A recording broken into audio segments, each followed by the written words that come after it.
A good Erev Shabbos, everyone. This is the second in the segment of paying attention on Shabbos. And I'd like to speak today not about Shabbos, but what we're going to do on Motzei Shabbos this particular month. It seems like both Ashkenazim and Sephardim will see this coming Motzei Shabbos as the best possible time to do Kiddush Levana. We're dressed properly. It's after the 7th of the month, so that both Sephardim and Ashkenazim could do Kiddush Levana.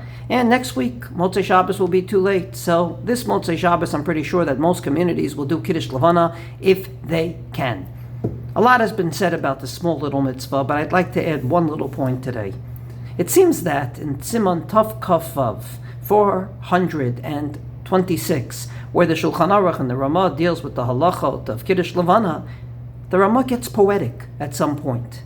Now, this is a book of law. This is not a poetic book about the philosophy of Judaism, but it seems like the Ramah gets philosophical and poetic when he talks about the fact that we say, David Melech Yisrael Chai V'Kayam, that the Davidic line will ultimately return to the Jewish people through Mashiach, which comes from the tribe of David. He all of a sudden says something that seems poetic, and I quote, Shemalchuto nimshala Levana va'atid litchadesh k'mota, because the reign of David HaMelech is like the moon. It will come back, even though right now it's very small. It's only a belief, but one day it's going to be big and come back.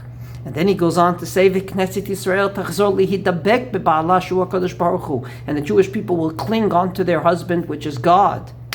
Dugmat Levana mitchadeshet, just like the moon constantly is small and gets bigger and renews itself every month, we too will renew ourselves, once again go back to cling to God. And therefore he ends, V'lachein, and therefore, Osin smachot v'rikudim b'kiddush hachodesh. Therefore, we do very happy things and we dance when we do Kiddush Levana.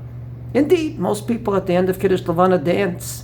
And the question is, why? Why does the Ramah get so poetic, and what does Kiddush Levana get us so happy about? Like a wedding, says the Ramah. In my opinion, it's because of the following reason. A chassan and a kala, a bride and groom, we don't want any sort of any walls between them. Secrets in a marriage is a recipe for a bad marriage.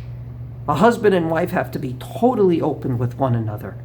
And just in case there's any secrets between them, common Ashkenazi custom is to walk around 7 times before the chuppah. And just like the walls of Jericho came tumbling down, so too any walls between them will now come tumbling down. If that's the case, we want an open relationship. That's exactly what we're asking God for in Kiddush Levana. That once again, we will see things as clear as they're said in the Torah. Not covered up, but exactly a clear relationship. Namely, on Yom Kippur, the Kohen Gadol will do the sacrificial work, and ultimately, after he does it, there will be a sign from heaven. The string will turn white, and we'll know we're forgiven. We will know very well that if we did a sin, b'shogeg, that happens to be a mistake, but the Aveira is so terrible that the punishment is correct, we'll bring our Korban Chatat and we'll know we're forgiven. That's not the case today. Today everything is 10 times removed. There's not an open relationship where we see those that do mitzvot are rewarded and those that don't do mitzvot are punished. From this perspective, that's exactly what we ask for when we do Kiddush Levana. Just like the moon is able to renew itself, we want to renew ourselves to go back to a time where the relationship was open, where we see that the righteous, God willing, will prosper and not suffer, where indeed we ask for something and we will get it, if it's rightfully asked for and if God thinks that we should, and if not, we will know the answer will be no. And therefore the Ramah says, we dance and we sing because we're hopeful that there will be a time where our relationship with God will be like a relationship between a husband and wife. Totally open, no secrets, not twice removed or 3 times removed, but what you see is what you get.